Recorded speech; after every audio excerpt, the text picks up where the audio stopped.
बेलबारीको पुल कटेर गइरहेको छौँ।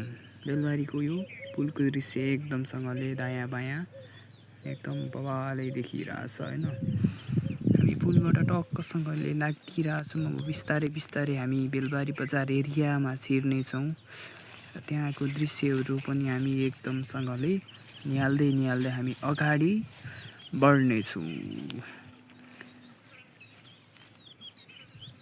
कहाँबाट कताबाट हेर्दै हुनुहुन्छ त्यो पनि तपाईँहरूले यसो कमेन्ट पनि गरिदिनु होला। हामी चाहिँ एकदम अगाडि बढ्दै चाहिँ हामी बेलबारी बजारको अवलोकन गर्दै हामी लाग्दैछौँ। अब बेलबारीबाट अगाडि पर्ने एसियन हाइवेको जङ्गल स्टार्ट हुन्छ, त्यहाँबाट हामी बिस्तारै तपाईँहरूलाई दायाँ बायाँको दृश्यहरू देखाउँदै तपाईँहरूलाई लैजानेछौँ। बेलबारीदेखि पत्रीसम्मको विभिन्न दृश्यहरू अवलोकन गराउँदै तपाईँहरूलाई लग्नेछौँ। हेरेर साथ दिनुहोला, कस्तो लाग्छ त्यो कमेन्ट पनि गरिदिनु होला।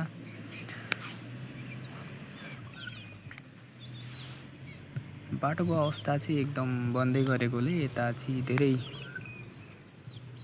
त्यस्तै छ। यता चाहिँ थोरै बाटो बिचमा बनेर यो चाहिँ एकदम सहज भइरहेको छ हिँड्नको लागि चाहिँ झट्ट होइन। भिडभाड पनि त्यति छैन, जङ्गल एरिया एकदमसँगले तराईको गर्मी मौसममा जङ्गलको शीतल हावा खाँदै हामी अगाडि बढिरहेको छौँ।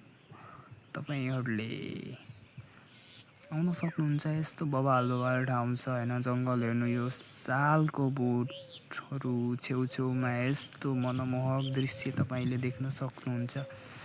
वाउ, एकदम बवाल छ, बवाल। तपाईँहरू पनि आउन सक्नुहुन्छ।